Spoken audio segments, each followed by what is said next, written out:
Proverbs 23:33. You will see weird things, and your mind will play tricks on you. Makakakita ka nga ng mga sari-sari mga bagay at paglalaruan ka ng iyong guni-guni. All in the mind. Nasa isip ang lahat. Panginoon, salamat po dahil binigyan niyo kami ng isip. At ngayon nais naming maliwanagan kung ano ang papel ng isip na ito sa aming relasyon sa inyo, sa aming buhay, sa relasyon namin sa kapwa, sa aming kapaligiran. Mangusap po kayo. Kayo ang maging tagapangaral at gamitin nyo lang inyong lingkod bilang tungtungan ng inyong paa at nang maitaas namin ang iyong kadakilaan. Be the speaker, be the preacher, lead us, teach us, Father. In the name of Jesus, your Son, our Lord, we pray with thanksgiving. All in the mind. You are what and how you think. Bakit ang mga tao nagkakaiba-iba ng buhay kahit kuminsan pare-pareho ng nilakihan, pare-pareho ng kinain? Madalas ang dahilan kasi magkakaiba sila ang paraan ng pag-iisip. Magkakaiba ang korte ng utak. Magkakaiba ang kanilang pangunawa, pagpapahalaga sa mga bagay-bagay, at yun ang nagsasadlak, nagdadala sa kanila kung saan man sila napupunta. Your thought becomes your life. Nandyan ka, ganyan ka, dahil sa iyong pag-iisip. Hindi ka biktima ng mga Hapon o mga Kastila o mga Amerikano, hindi ka biktima ng mga kapitalista o mga komunista. Ikaw ay nandyan dahil ganyan kang mag-isip. Perception is one's reality. Ano ba ang katotohanan? Ang katotohanan ay hindi lang yung totoo. Ang katotohanan ay yung inaakala mong totoo. Ang katotohanan ng iyong buhay ay hindi yung totoong nangyayari, kundi yung sa palagay mo ay ano ba ang nangyayari. Magkaiba ang katotohanan at magkaiba ang ating pagtingin kung ano ang totoo. At ang nagiging totoo, tumatalab, umiiral sa ating buhay ay hindi yung katotohanan, kundi yung inaakala nating katotohanan. Kaya marami mga tao ay nagiging biktima ng sarili nilang pag-aakala, ng sarili nilang mga kamangmangan o kadiliman ng isip o kabaluktutan ng pangangatwiran. Proverbs 4:23, carefully guard your thoughts because they are the source of true life. Pakaingatan, bantayan ng iyong isip dahil yan ang pinagmumulan ng tunay na buhay. Ang buhay natin ay kinukulayan, kinokortehan, tinutugtugan ng paraan ng ating pag-iisip. Kaya ang buhay ng mga seloso, iba sa buhay ng mga hindi seloso. Ang buhay ng mga mapagduda, iba yan sa buhay ng mga mapagtiwala. Ang buhay ng mga madilim ang paningin sa mundo ay iba sa buhay ng maliwanag ang paningin. Iba ang buhay ng mga taong laging nag-iisip ng mga problema, kasakitan, kalungkutan, kesa dun sa laging masaya ang pag-iisip. You are your thoughts. Researchers have found that our imagination can change our perceptions of reality. At hindi ko na kayo pahihirapan ng mga references ng mga researchers that I'm going to quote today. Pero ang dami-dami mga pananaliksik at sinasabi ng mga resulta ng mga ito na ang ating guni-guni ang bumubuo ng konsepto natin ng katotohanan. So marami sa akala natin katotohanan ay guni-guni. Akala. Your mind can literally play tricks on you by changing illusions into what seems like reality. Kung selosa kayo, nakakita lang kayo ng konting bahid ng kung anong marka sa damit ng asawa nyo, nangalo niya na siya. Yun ang inyong reality. Pagka kayo naman ay mapaniwalain, kitang-kita na niloloko kayo, nagpapaloko pa kayo. Kasi yung paniniwala nyo ay hindi kayo niloloko. Pagka kayo ay mayabang, ang tingin nyo sa lahat ng nagpapakita ng kanilang galing ay tinatalo kayo. Pagka kayo ay mapagduda, ang tingin nyo sa lahat ng tao, kayo'y niloloko. Pinaglalaroan tayo ng ating isip. And you get to believe your own lies. Ang isang kasinungalingan na, alam mo kasinungalingan, ulitin mo, ulit-ulitin mo, mamaya, yun na ang totoo sa'yo. Hindi na yun kasinungalingan sa iyong pananaw. Kaya yung mga public persons, mga maraming politician na nagsisinungaling, akala nila yun ang katotohanan. Na sila ay mapaglingkod sa bayan, maibigin sa mga tao, bla bla bla. Lagi nila kasi sinasabi. Hindi na mahalaga kung anong totoo. Ang nagiging totoo sa loob ng isip ng tao ay yung pinauulit-ulit niya sa kanyang sarili. Kaya ang advertisement, paulit-ulit. Para pag tumanim sa utak mo, yun na ang totoo. Hindi ka na mabubuhay ng walang soft drink, hindi ka na mabubuhay ng hindi maputi ang labada, hindi ka na mabubuhay pagka ganito at pagka ganon. Kasi paulit-ulit, yun na ang nagiging totoo sa paningin mo. And to a large extent, your mind can create reality at a mental level. Merong isang pasyente na dahil sa kanyang religious belief, ayaw niya ng blood transfusion. Nauubos ang kanyang dugo, sa pilitan na siyang binigyan ng blood transfusion with the consent of her mother-in-law. Dahil naniniwala siya na masama ang blood transfusion, hindi tinanggap ng kanyang mga ugat yung dugong isinasalin sa kanya. And needless to say, she died. Nakokontrol ng paniniwala, pati ang ugat ng tao, pati ang pagpasok at paglabas ng dugo, ang paggaling sa sakit, at ang paglala ng sakit nasa isip. Recent studies suggest that what really affects your outlook on life is the way you perceive reality.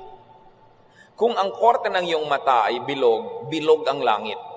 Kung ang korte ng iyong mata ay star, star ang hugis ng langit. Pagka ang kwadro, ang korte ng iyong mata ay rectangle, rectangle ang langit. Ang paningin mo sa mundo ay hindi kung ano yung mundo, kundi kung ano ang pag-iisip mo tungkol dito. Kaya kung iniisip mo na mahigpit ang Diyos, malupit ang Diyos, malupit ang Diyos na susundan mo. Iniisip mo yung mabait ang Diyos, mabuti ang Diyos, mabuti ang Diyos sa tingin mo. Kaya yung theologizing, yung mga pagtuturo, na lilipat sa isip ng nakikinig, yung korte ng isip ng nagtuturo. Kaya pag napunta ka sa nagtuturo na galit ang Diyos sa lahat ng bagay, ayaw ang Diyos na sumaya ka, nagigilty ka na ngayon pag masaya. Hindi dahil masamang nagiging masaya, kundi nakumbinsi mo na ang sarili mo na masamang sumaya, nagigilty ka pag masaya ka. Yun ang reality mo. Proverbs 23:7, for as he thinks in his heart, so is he. Kung paano ka mag-isip, kung anong iyong kalooban, yun ka. Thought is one's reality. Ayon din sa mga researches, pag isinara mo ang iyong mata at kinumbinsi mo ang sarili at nag-concentrate ka na maginaw, giginawin ka. At nakumbinsi mo ang iyong sariling mainit, kahit maginaw, mainitan ka. Pag nakumbinsi mo ang iyong sariling magaling ka, gagaling ka. Hindi ka magaling, wala kang kwenta, magiging wala kang kwenta. Pag nakumbinsi mo ang iyong sariling talunan ako, loser ako, magiging talunan ka talaga. At pag nakumbinsi mo ang sarili mong panalo ako, lahat ng gagawin mong aayon sa paniniwala na yon at mananalo ka nga. Kaya dapat ang sinusuri natin mga kapatid ay kung paano tayo mag-isip. May ipinapayo sa iyo ang isang marunong, paano ka nag-iisip? Yabang-yabang naman ito, hindi ako makikinig dito, kala mo siya kung sino. Hindi ka matututo. Pero kung may sinasabi ang isang marunong at sinasabi mo, marunong ito, nag-aral ito, nagsanay, aba, makikinabang ako makinig sa kanya, makikinabang ka nga. Paano ka mag-isip? Pag iniisip mo na ang mga bata hindi dapat sumaya, dapat perfectly clean ang katawan nila, hindi mo sila paglalaroin. At ganoon ang magiging reality mo kung ano ang tunay na ibig sabihin ng kabataan. Pag iniisip mo na ang kabataan ay dapat fast forward sa pagtanda, huwag kang kumilos bata, dapat bata ka pa, asal matanda ka na, ganoon mo itatrato ang mga bata sa iyong paligid. Dapat sinusuri, paano ba ako mag-isip? Psalm 26:2, test my thoughts and find out what I am like. Pag nakumbinsi mong sarili mo na magkakaroon ng end of the world, lagi, everyday, laging yun ang alam ng utak mo, takot na takot ka everyday. Pag nakumbinsi mo ang isip na conservative ang Diyos, mapipilitan ka maging conservative. Ano ang konsepto mo tungkol sa Diyos, tungkol sa bayan, tungkol sa ano ang tama at mali. Ganun ka mabubuhay. At pag nakumbinsi ka ng mga religious teaching na masama ka, makasalanan ka, marumi ka, laging ganun ang paningin mo sa iyong sarili. Ano ang pinapayagan ninyong pumasok sa inyong isip? Pinapayagan niyo ba ang mga basurero na magtapon ng basura sa inyong bakuran? Hindi. Pinapayagan niyo ba ang magnanakaw na pumasok sa inyong bahay? Hindi. Pero bakit natin pinapayagan ng maraming mga maling kaisipan na pumasok sa ating utak? Samantalang yung utak ang sentro ng ating pagkatao, doon nagmumula ang lahat ng ginagawa natin sa ating iniisip. At hindi lang yon, kung anong iniisip mo, yun ang ina-assign mo sa iba.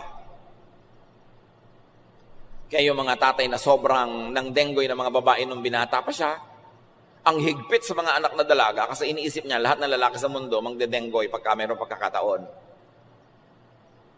Yung mga babae na sobrang kumirengkeng nung araw, akala nila lahat ng babae kikirengkeng, kaya dududa sila sa lahat ng babae sa mundo. Kung ano ka, ina-assign mo yun sa iba. Kaya ang sabi nila, ang magnanakaw ay galit sa kapwa magnanakaw. Kaya kung mapangloko ka, iniisip mo lagi, niloloko ka ng lahat ng tao. Ngayon, kung hindi ka naman mapangloko, iniisip mo walang manloloko, kaya naloloko ka. Yung ay mga sobrang bababait, hindi naman siguro, mabait siguro naman yung tao, ninanakawan lang nga, hindi naman siguro. Kasi hindi siya magnanakaw. Kaya ina-assign niya sa iba na, hindi rin magnanakaw yung mga yun, kasi ganun ako. Ina-assign natin ang ating sarili sa iba. Kaya kung paano ka mag-isip tungkol sa kapwa, isang salamin yun kung sino ka. We can project our thoughts in the minds of other people. Kung ano iniisip natin, iniisip natin na yun din ang iniisip ng ating kapwa. Kaya marami sinasabihan mo ko ng good morning, mangungutang ka, no? Yung kasi pag nag-good morning tayo, may masama tayong balak sa kapwa. So pag may nag-good morning sa atin, iniisip natin, may masamang balak din sila.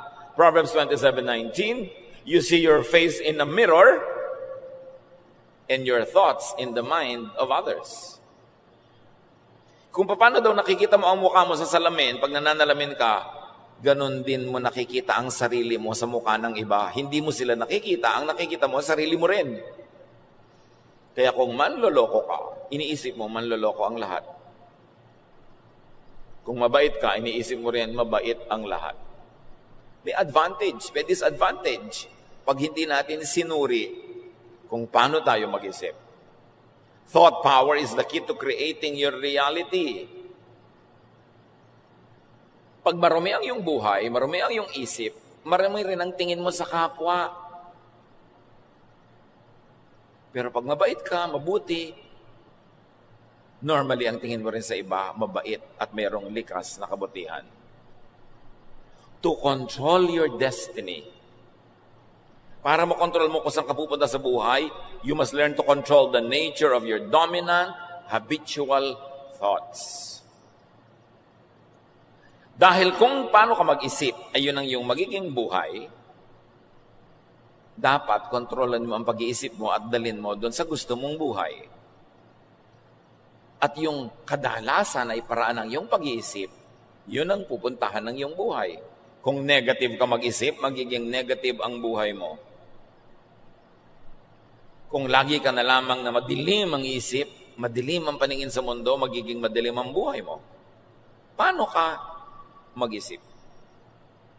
You can attract into your life that which you intend to have and experience by thinking about it. Marami ng researches na nagpatunay niyan. Your thought is a magnet in reverse. It attracts its own kind. Nakita niyo? Drug user ka. Tatatlong minuto ka pa lang sa kabanatuan, may kabarkada ka ng drug user doon. Kilala mo na agad. Kung ano yung bisyo mo, kalula, pumunta pa lang sa isang lugar, nakahanap ka na ng mga kapwa. Nagtitipon-tipon kayo, nakakakilala kayo agad. Sa isang tikwas ng mata, sa isang kurap ng kalukap ng mata, nagkakakita-kita na yung magkakagrupo because you think alike. And you attract each other. Yung magnet, you attract your opposite. Pero sa thinking, you attract yung kamukha mo. Kaya mag-grupo kayo agad. adult, ang mga chismosa, wala pang 1 second na nasa loob ng isang bulwagan, magkakakilala na agad at may chinichismis na yan agad. Sa isang talsik lang ng mata, nagkakilala na, chismosa ka rin, halika dito, ang chismisan natin itong isang babae na ka-orange. Ang bilis. Yung mga babaero, ganun din lahat. Kasi ang mga utak natin, kahit hindi kumikibo ang ating bibig, nag-uusap-usap yan. Birds of a feather flock together. Now, thought creates and changes body chemistry, electricity, and genetics. Even the mechanism of the body, may influence ng pag-iisip.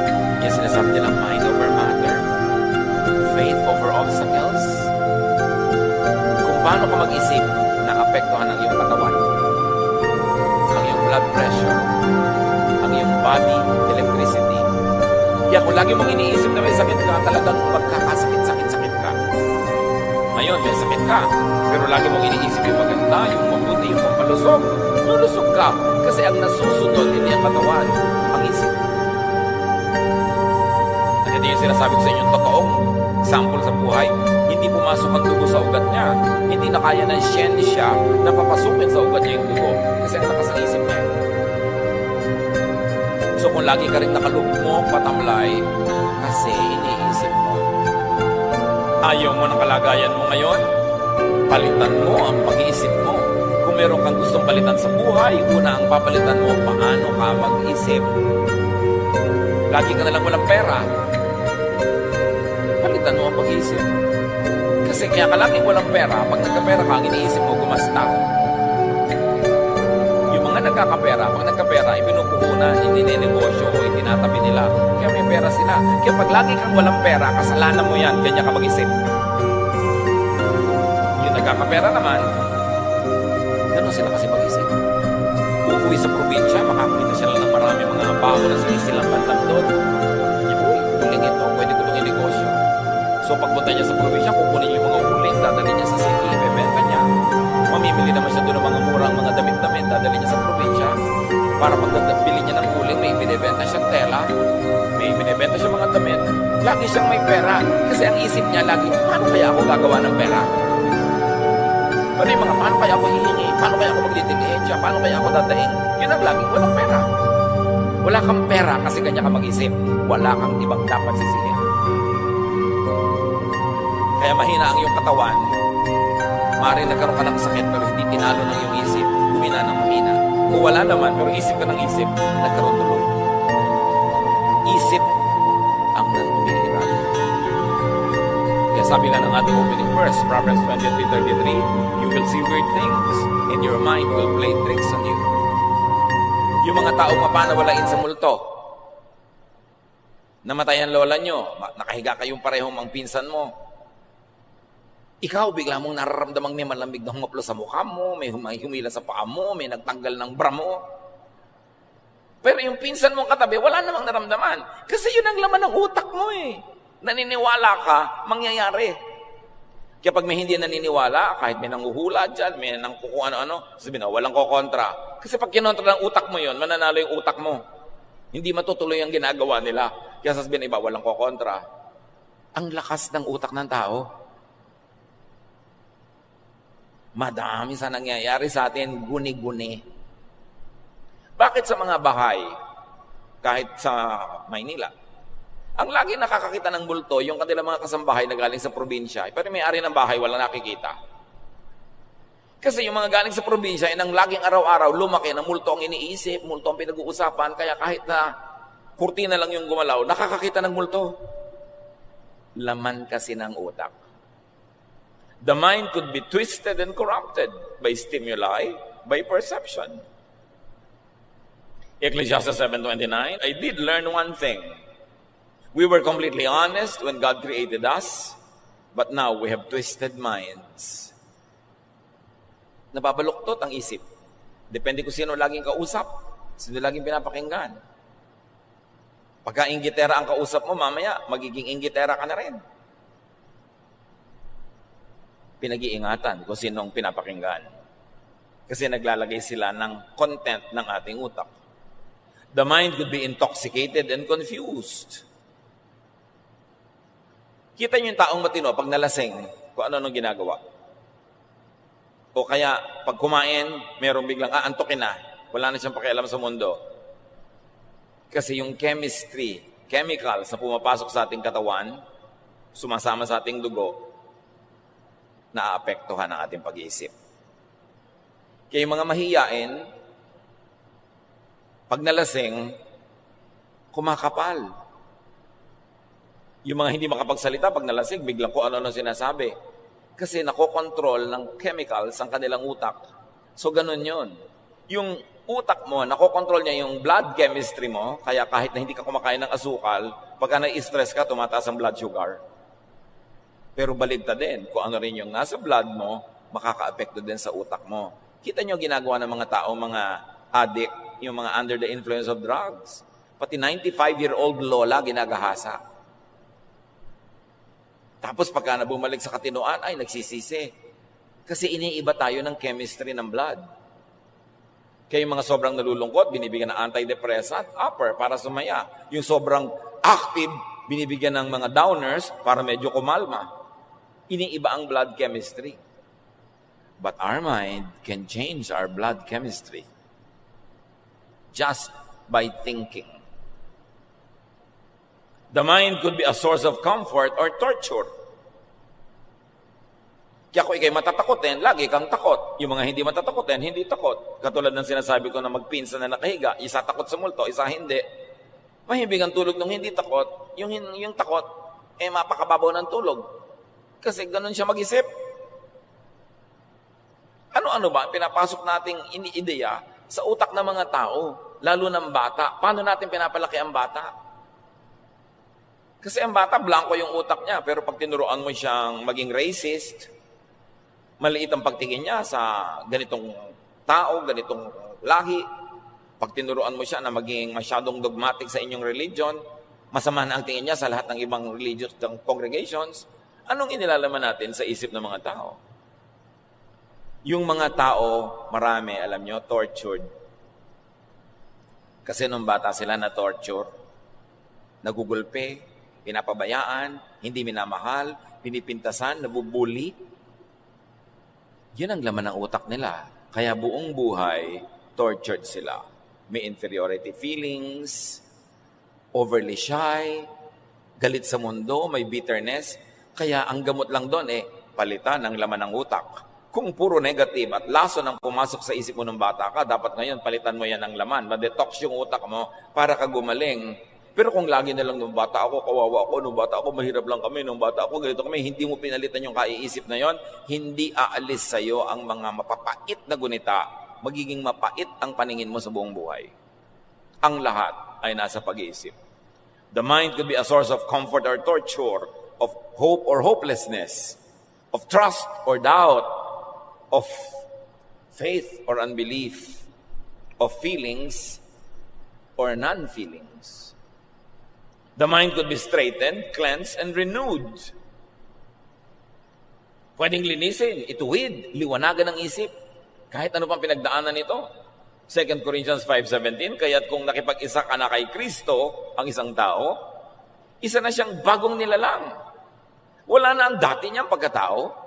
Sa halip, ito'y napalitan na ng bago. Pero hindi magic yun na tinanggap mo si Jesus, naging iba ka na. Nung tinanggap mo si Jesus, nagbukas ka ng pinto ng isip mo para sa mga isiping maka-Jesus. So habang sumusunod ka sa katuruan ni Jesus, pinapairal mo to sa iyong buhay, progressively nababago ang iyong pag-iisip and progressively nababago ang iyong buhay. Hindi siya instant. Pero dapat, araw-araw, dinadagdagan mo yung pagka-Jesus ng buhay mo para yung kapayapaan, kapahingahan na ipinapangako niya ay mapasayo. Pinatunayan na sa maraming mga pananaliksik that thoughts alone can improve vision, fitness, and strength. Ang dami ng pag-aaral dito na pag ang tao nag-isip, nalilinaw ang kanyang paningin, lumilinaw up to a point. Huwag lang talagang clinically blind. But who knows? Yan ang tinatawag nating miracle. That strong faith can cause all the powers of the universe to focus on your problem at biglang naiiba yun na tinatawag natin na miracle. Mga taong napapalusog ang katawan nila sa pag-iisip nila ng mga pampalusog na mga ideya at lumalakas maging ang kanilang physical strength. Alam niyo yung placebo effect. It works because of the power of thought. Maraming ganitong experiment sa medisina. 2 grupo ng pasyente. Isang grupo tinurukan ng tunay na gamot. Sinabi, gagaling ka sa gamot na ito. Isang grupo ang itinurok lang tubig. Hindi talaga gamot. Pero pinapaniwala sila na gamot din yon. Naggalingan din sila. Kasi naniniwala sila. May mga grupo ng pasyente na ipinagdarasal ng isang prayer group at mayroong isang grupong hindi ipinagdarasal. Everything else being the same, mas tumalab ang paggamot at pag-aalaga doon sa ipinagdarasal. The power of the mind, the power of prayer. Na pag napakalakas ang iyong pananalig, may kapangyarihan ang iyong isip, lumalabas sa iyong bungo ang lakas na yon, nakakarating doon sa gusto mong pag-ukulan ng lakas na yon. Kabangha-mangha. Dahil nilikha tayo ng Diyos sa kanyang wangis. At ang pinaka-trono ng Diyos sa ating buong pagkatao ay ang ating isip. Pag Diyos ang nag-ahari sa ating isip, ang kapangyarihan ng Diyos ay nagiging atin. Body chemistry, electricity, and kinetics create and affect emotion. Kaya nga merong mga antidepressant, meron naman ng mga pampasigla, kasi pagka nabago ang chemistry ng iyong dugo, naiiba ang iyong feelings. Yung gutom, ibang-iba ang feelings sa busog. May kinalaman yung utak natin sa physical world, sa food, sa drink. Kaya sabi ng Desiderata, many fears are born of fatigue and loneliness. Pag ang tao ay laging pagod at laging malungkot, dumarami ang kanyang kinakatakutan. Pero pag siya ay nagpapahinga, at lalo na't may kasiyahan ng kanyang buhay, kumukonti ang kinakatakutan niya. Kaya dapat pinag-aaralan natin, how am I behaving? Lagi ba akong galit? Lagi ba akong stressed? Lagi ba akong nagsiselos? Lagi ba akong nagdududa? Because according to research, behaving in an emotionally intense way for an extended period will ultimately create physical illness. Pag lagi kang galit, magkakasakit ka. Pag lagi kang nagsiselos, kakasakit ka. Pag lagi kang nag-aalala, natatakot, magkakasakit ka. Galing sa iyong sariling utak. Kaya isang interesting field of study, yung mga artista na laging heavy drama ang role, yung nag-iiyak, naglululupasay, yung galit na galit, siyempre may talab din sa katawan niya yon. Interesting na pag-aralan kung ano nangyayari sa kanilang kalusugan later on in life. At ayon din sa mga pag-aaral, marami mga tao na nakakaroon ng arthritis, rheumatism, strokes, stomach ulcers, headaches because of long-term psychological tension. Na pagka laging may inaalala, iniisip, may dramang bukid lagi, yung mga sakit na ito lumalabas sa katawan na kung pinapalitan ng pag-iisip, nawawala rin yung sakit. Lahat tayo maraming stress, maraming broken marriages, broken homes, maraming away, maraming gulo, maraming bayarin. Pero pag yan ang pinairal mong laging laman ng iyong utak, magkakasakit ka. Tingnan ninyo yung mga kamag-anak niyong tamad at batuga na hindi nag-iisip ng bayarin, ng enrollment, sila yung masaya. Mahihimbing matulog. Ikaw na lagi nag-aalala, kwenta ng kwenta, bayad ng bayad. Sabi sa mga tao, magtipid kayo, isara nyo yung ilaw, patay yung tubig, huwag kayo mag-electric fan, huwag kayo mag-plancha ng pambaka, isayang ang kuryente. Kayo yung may ulcer. Kasi lagi ka nag-iisip. In the fields of neuroscience, yung tungkol sa brain, endocrinology, yung mga tungkol sa atay, mga internal organs, and psychology, sila ngayon ay pinaghahalo-halo ng medisina in a discipline called psychoneuroimmunology. May bago ng ganon. Pinagsama-sama yung tatlong discipline as medicine discovers the precise links between the states of mind, emotional moods, and physical chemistry. Kaya holistic na dapat ang paggamot sa pasyente. May kinalaman ang iniinom mong gamot, ang kinakain mo, sa nararamdaman mo, iniisip mo, mga kinakatakutan mo. Lahat ng yun naglalakip-lakip to define your state of health or your state of illness. Kaya hindi na sapat umiinom ka lang ng gamot. Dapat pinapasaya mo rin yung isip mo. Tinatanggal mo yung mga stress at tension. Kasi kahit ka inom ng gamot, pero lagi kang nagmumura, lagi kang galit, lagi kang natatakot, hindi rin yung tatalab. Kailangan nagkakalakip-lakip yung damdamin, yung puso, yung katawan, physical world, and the spiritual world. To create and change emotion, change your body chemistry, or change your thoughts. Kaya di ba yung galit na galit ka, bilis-bilis ang pitig na yung puso, ang taas ang yung presyon, relax. Relax. Huwag ka magsalita, manahimik ka, uminom ka ng tubig, maiiba ang andar ng iyong katawan. Kailangan ng tao matuto mag-relax. Kahit wala pa yung solusyon sa problema niya, kahit malaki ang problema niya, dapat magdisiplina ang isip na magpahinga. Kasi kahit naman isipin mo, hindi rin naman nalulutas yung problema. Nadadagdagan lang ang problema kasi magkakasakit. Change the thought, change your body chemistry. What we eat affects our moods. Tinitingnan din natin yan. Be aware. And because of thought and habits, sabi sa Revelation 22:11, evil people will keep on being evil. And everyone who is dirty-minded will still be dirty-minded. Good people will keep on doing right, and God's people will always be holy. This is because of habitual thinking. Pag naging habit mo na gano'n, magiging gano'n ka talaga, kailangan you break out of that habit. Paikot-ikot lang na parang Ferris wheel ang buhay mo, kailangan tumalon at tumabas ka doon para hindi ka paikot-ikot. Cyclical ang buhay. Think into becoming. Think into being something or someone. Yung mga tao may pangarap, madalas yan ang mga tao na iiba ang buhay nila. Pag ang pangarap ay ginawa nilang plano, hindi lang pangarap. Pag may pangarap na nagiging plano, pag may plano, may gawa, naiiba ang buhay. Kaya tinatanong mo rin sa nanliligaw sa iyo, ano ang pangarap mo sa buhay? Ikaw, tumigil ka. Hindi natin magkakapirahan at gawin mo ang pangarap. Anong pangarap mo? Wala kang pangarap. Ayoko sa iyo. Gusto ko yung may pangarap. Gusto ko yung may ambisyon. Because if you fail to plan, you plan to fail. Ano naman ang iyong isip? Decide what you want to be and think towards it. May mga mag-enroll pa lang first year college, ang gusto nila maging summa cum laude, sila yung nagiging summa. Hindi yung walang plano ng graduation. Ha? Summa ako? Oh, walang ganon. Pinaplano yan, pinagtatrabahuan, ginagapa, ginaakyat para mangyari. It all begins in the mind. Mahirap kayo, pamilya nyo magkahirap-hirap. Sasabihin ng ibang kapatid mo, talagang ganyan lang ang buhay. Wala tayong magagawa. 30 years later, mahirap pa rin yan.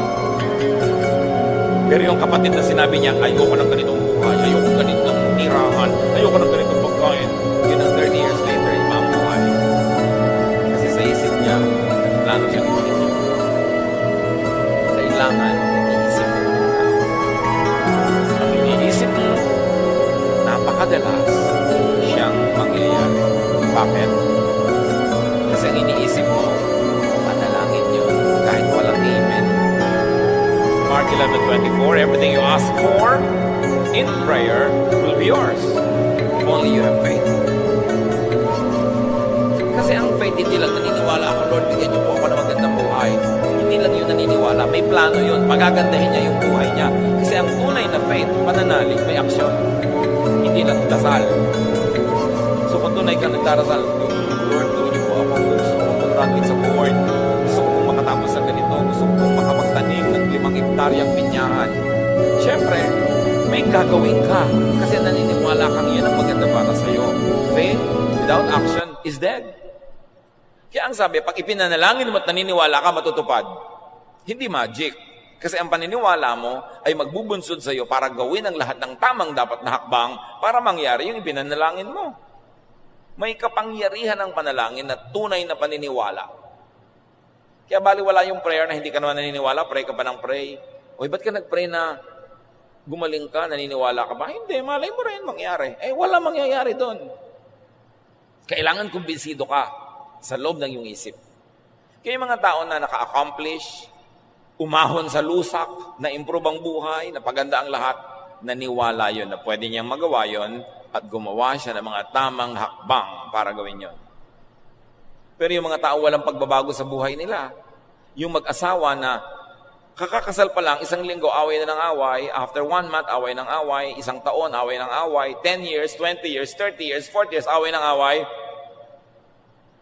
wala naman kasi silang iniisip na baguhin ang utak nila eh. Yung seloso pa rin. Yung tamad pa rin. Yung palaaway pa rin. So away sila ng away kasi wala silang binabago. Kung ayaw mo ng buhay mo ngayon, baguhin mo ang pag-iisip mo tungkol dyan at yun ang simula ng pagbabago. Hindi pwedeng parang lumaglag mula sa langit ang pagbabago. Walang ganun. Pinagtatrabahuhan ang pagbabago. Kaya ang utak natin na mahalaga. Kaya yung matalino na sa likas, nag-aral pa na nag-aral, nakipag-usap pa sa maraming mga matalino, nag-observe ng nag-observe, patalino ng patalino, maiiwan nun kahit mga kaibigan, kamag-anak, kapatid, na hindi aral ng aral at hindi masyadong hasa ng kanilang karunungan. Maiiwan lahat. Kasi yung utak, patalino yun ng patalino habang pinapatalino mo at pabobo ng pabobo habang pinapabobo mo. So sino mga kausap mo, mga bubing ba o mga matalino? Huwag ka magtaka. Pag nakikipag-usap ka dapat sa mga hindi matalino, it's only out of charity, but not for amusement or enjoyment. Kasi pag enjoy ka na mga kausap mo yung hangal, magkakanda-hangal-hangal ka sa buhay. Kaya pagtanda mo, walang nangyari. At yung mga taong walang nangyari, 5 years ago, 10 years ago, 15 years ago, pag nakita mo, yung pa rin ang utak, wala man lang nakausap na matino yun. Wala man lang nabasang matinong libro, napanood na matinong show. Wala. Kaya yun pa rin at yun ang utak. Nakulong ang utak. Choose what to hear, what to listen to, and what to tell yourself. Pipiliin mo kung sino pinapakinggan, ano nakikita, at kung ano ang sinasabi ng utak mo sa sarili mo. Anong sinasabi ng utak mo sa sarili mo? Kawawa ka. Dapat kaawaan ka ng mga tao. Dapat tulungan ka nila. Dapat bigyan ka nila kasi kawawa ka. Magiging pulubi ka.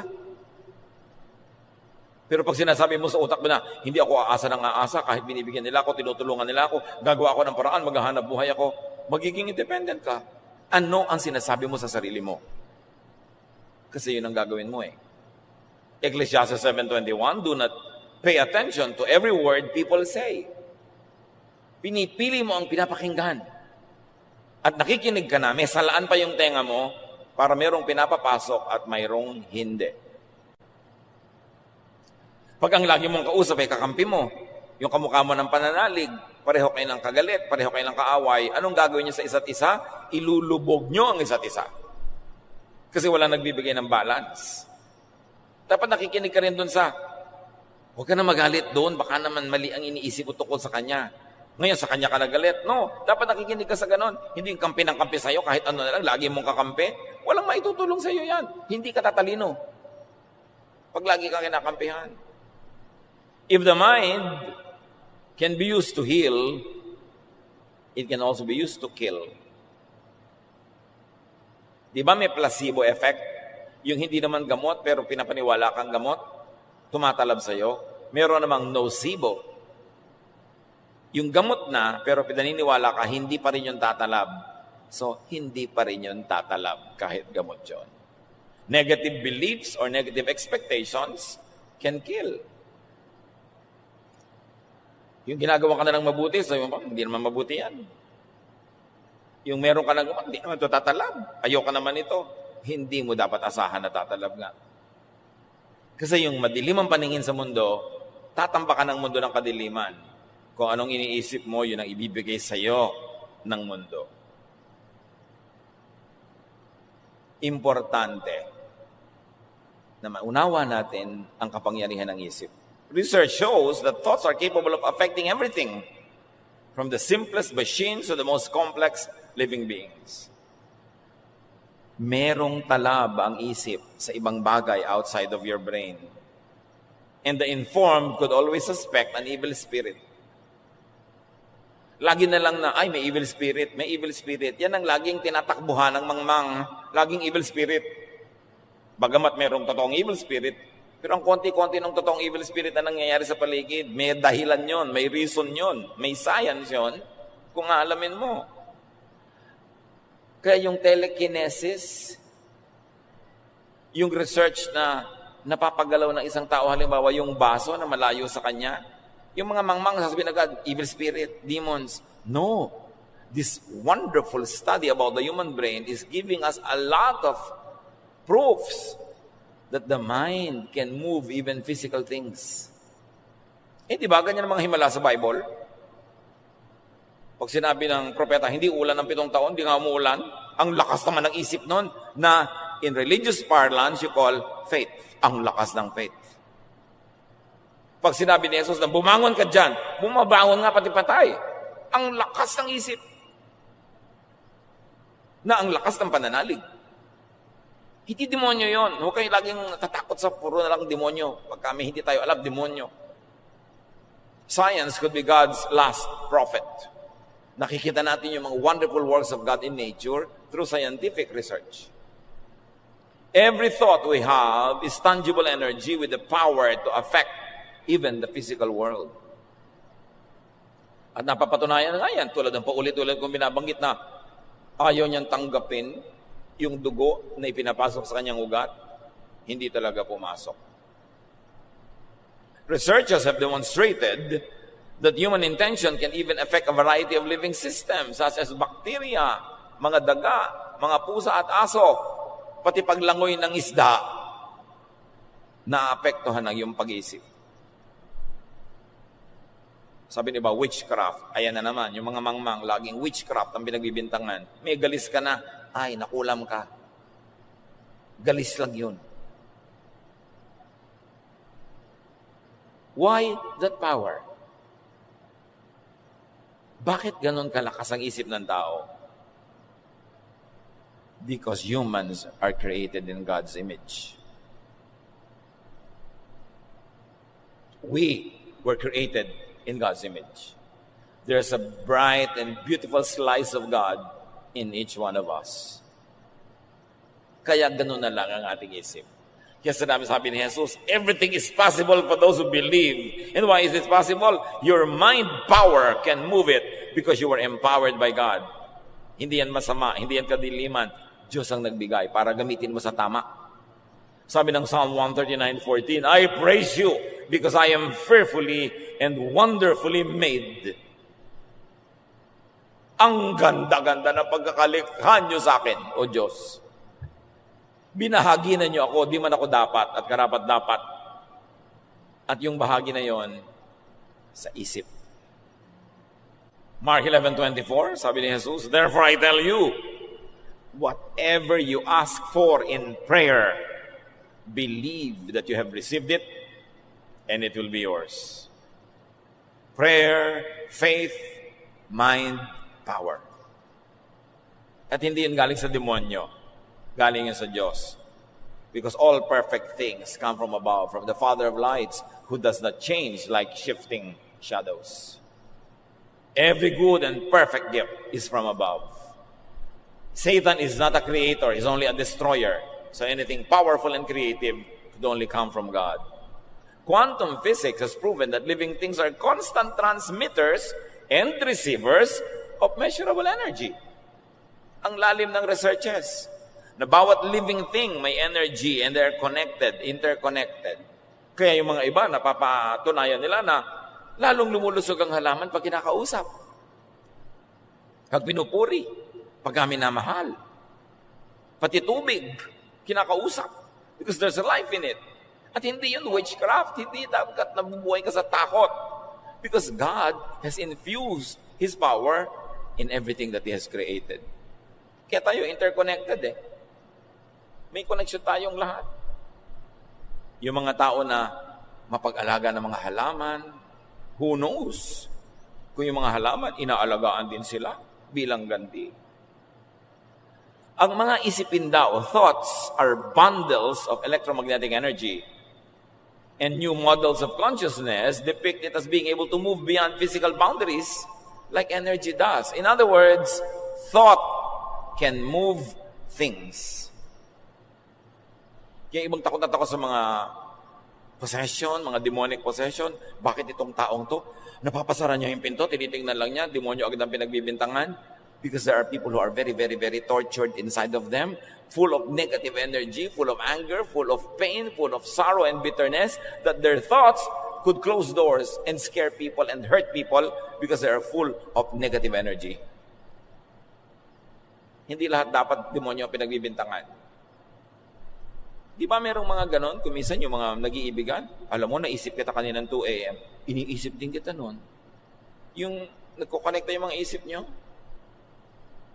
yung tinatawag na iba na mental telepathy, natatakot na naman sila doon. Nakakapaglakbay talaga yung isip mo outside of your utak, outside of your skull. Because we were fearfully and wonderfully made. Si Jesus nga pinabiyahe niya sa bangka yung mga disipulo niya. Naiwan pa siya, nanalangin pa siya. Mamaya, naglalakad na siya sa tubig, inabutan na niya. Nalilipat yung katawan niya from here and there. Lumalampas siya sa mga pader, sa mga dingding. Nakakapasok siya doon sa room na nandun na kanyang mga disipulo at nagtatago. The mind can overcome the physical world. And it's a very tantalizing area of study in medicine. Kung paano sa pag-iisip mo ay matutulungan mong gumaling ang sarili, at kung paano sa pag-iisip mo ng mga nakakalungkot, nakakatakot, ay tinutulungan mo ang sarili mong mabulok, manlumo, manghina. Matthew 7:7, ask, and it will be given you. Seek, and you will find. Knock, and the door will be open to you. At palitan nyo yung ask, seek, and knock with think. Think, and it will be given to you. Think, and you will find it. Think, and the door will be open to you. Prayer, faith, belief, mind power could all be under one and the same umbrella. This is the power of faith and prayer. Faith moves the physical world. Kaya sabi ni Jesus, if you have faith as big as a mustard seed, tell this mountain to lift itself up and it will. Siyempre, isang exaggerated na figure of speech yun. Pero sinasabi niya, kayang pagalawin ng utak mo, ng pananalig mo, pati bundok. Kaya kung tutuusin, 2,000 taon ng Christianity, ang konti pa nang alam natin tungkol sa Diyos at kay Jesus. Kasi hindi pa natin napapalakad yung bundok. Bakit nung panahon ni Jesus, ang daming napapagaling mga disciples, mga patay binubuhay, ba't ngayon wala? What kind of faith was lost? What did they know then that we don't know about now? That the power available to them then no longer seems to be seen anywhere near us now. Yun ang dapat nating balikan. The power of faith, which is the power of prayer, which is the power of the mind. Control thoughts to control emotions. Kaya yung mga tao na napipigil ang kanilang isip, napipigil din nila ang kanilang emosyon. Kahit nalulungkot, hindi sila naglulupasay kasi sa isip pa lang, kinokontrol na nila. Merong mga byuda na bukas, libing ng asawa ko, kokontrolin ko ang aking isip. Hindi ako maglulupasay, hindi ako magngangangalgal ng sobra kasi mga anak ko, kasi mga tao. So, bukas, ganun ang behavior nila. Pero pag wala kang ganun plano, minsan kung ano-ano ang pinaggagawa mo. Kaya dapat lagi nating iniisip ang Diyos. Para yung Diyos ang nakatira sa ating isip at hindi kung ano-ano. Psalm 63:6, I think about you before I go to sleep, and my thoughts turn to you during the night. Ano ang iniisip nyo bago kayo matulog? Siyempre, yun ang mapapagnipan nyo. Meron matutulog na lang, nanonood pa ng horror. Matutulog na lang, magbabasa pa naman kung ano-anong comment sa Facebook na siya ay minumura, pinapagalitan, iniinis. Bakit mo tatambakan ng laso ng isip mo ay matutulog ka na? Gusto mo yun, ang baon mo buong gabi? Sabi niya, my thoughts turn to you during the night. Siya ang dapat isipin. Think of God often. Let God dwell in your mind. Your mind, your thought, is the temple of God. God does not live in temples made by man. God does not live in temples of stone or steel or wood or gold. God lives and dwells in the mind of the believer. This thing you have between your two ears is the temple of God. Your mind. Kaya dapat Diyos ang naghahari sa isip. Diyos ang laman ng isip. Diyos ang sinusunod ng isip. Ask God to reveal God to you and godlessness as well. Romans 12:2, let God change the way you think.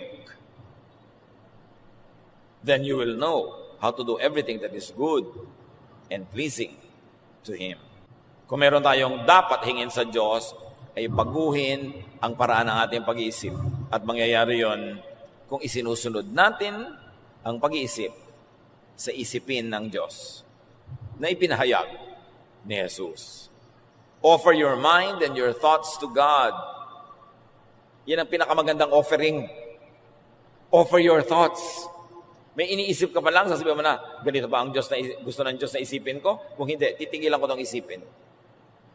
Dapat, pinapalayas niyo yung mga isipin na hindi dapat nasa loob ng isip. Let God dwell in your mind, not the devil. Let God enter your world and the world through your mind. Gustong mahalin ng Diyos ang maraming tao? Papasok siya sa ating isip. Mag-iisip tayong mahalin ng mga tao. May gagawin ng mga kamay at paa natin para mahalin ng mga tao. Pumasok ang Diyos sa mundo through our mind. Kaya dapat channel ng Diyos ang ating isip. Develop your mind so you could know God more. Because the more you know God, the more powerful your thought, your faith, your prayer will be.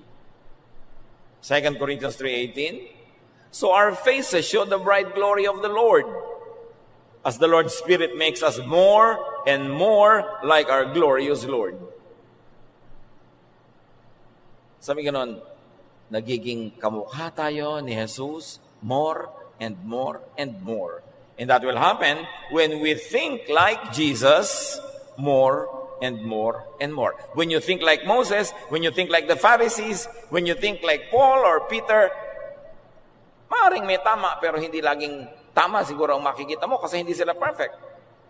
But when you think more and more like Jesus, you become more and more like Jesus, you become more and more like the Father in heaven, you have more and more power. Your thought becomes more and more effective. Your prayer becomes more and more powerful. Sa isip nagsisimula. So discipline your mind to focus on what is uplifting. Kailangan disiplina yan.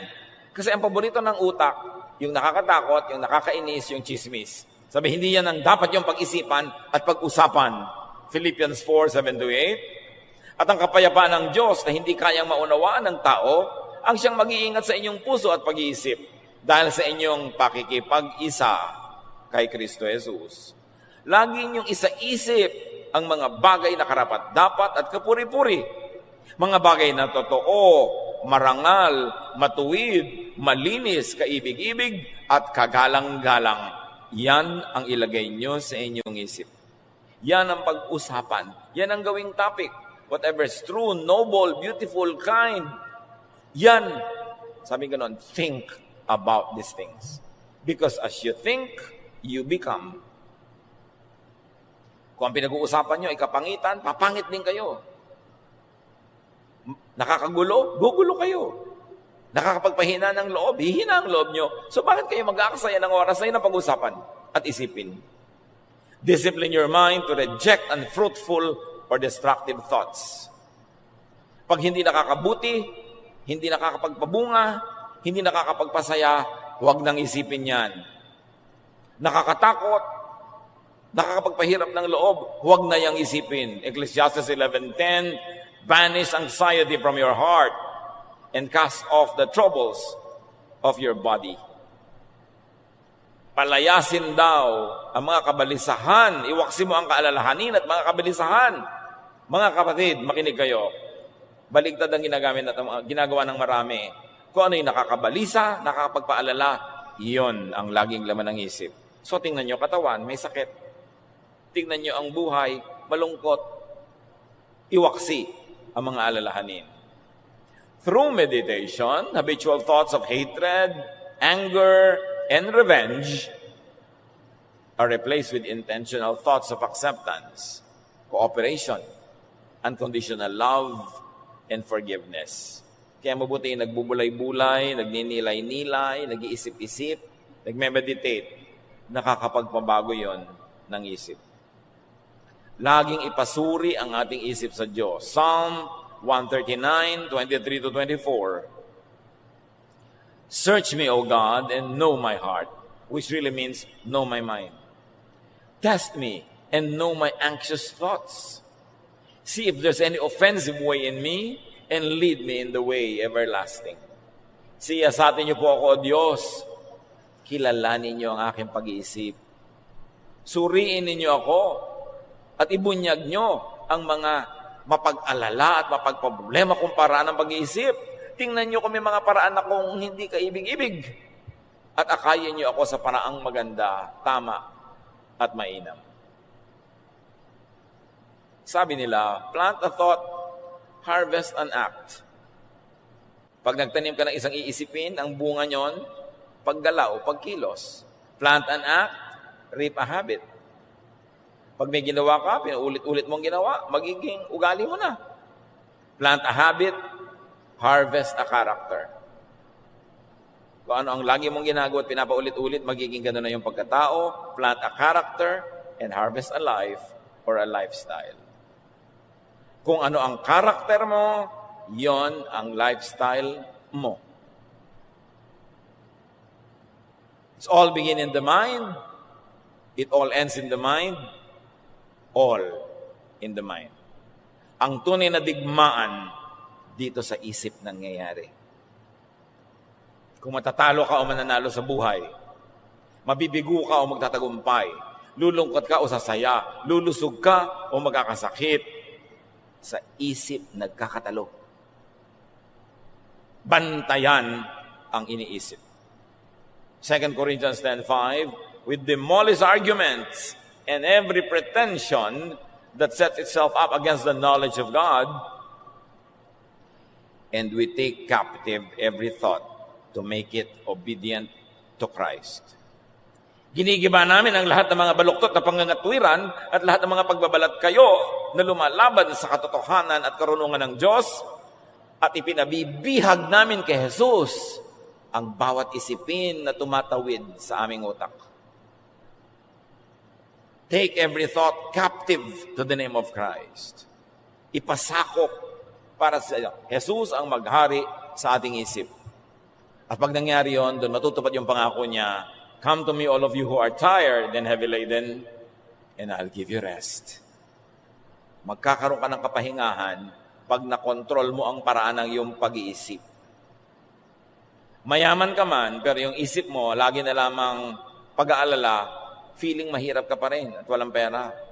At kahit wala ka masyadong pera, pero yung pag-iisip mo, naturuan mo maging kontento, mapagtiwala sa Diyos, feeling mayaman ka. Alam niyo yung nararamdaman ng tao, hindi sa dami ng laman o kakontian ng laman ng bulsa. Nasa laman ng utak. Nasa utak kung sasaya ang marriage niyo o hindi. Nasa utak kung magiging maganda ang buhay niyo sa pamilya niyo o hindi. Nasa utak kung uunlad ka o hindi. It's all in the mind.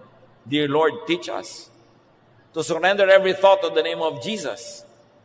Naunay kilalanin namin talaga ang iyong anak na si Jesus para maisunod namin sa kanya ang paraan namin pag-iisip. Siyasatin mo ang pag-iisip namin ngayon, O Diyos. Kung meron dito mga kapatid na lagi nag-iisip ng nakakatakot, nakakalungkot, nakakapagpawala ng gana, turuan nyo kaming baguhin ang aming pag-iisip. Maging positive, maging peaceful, maging loving.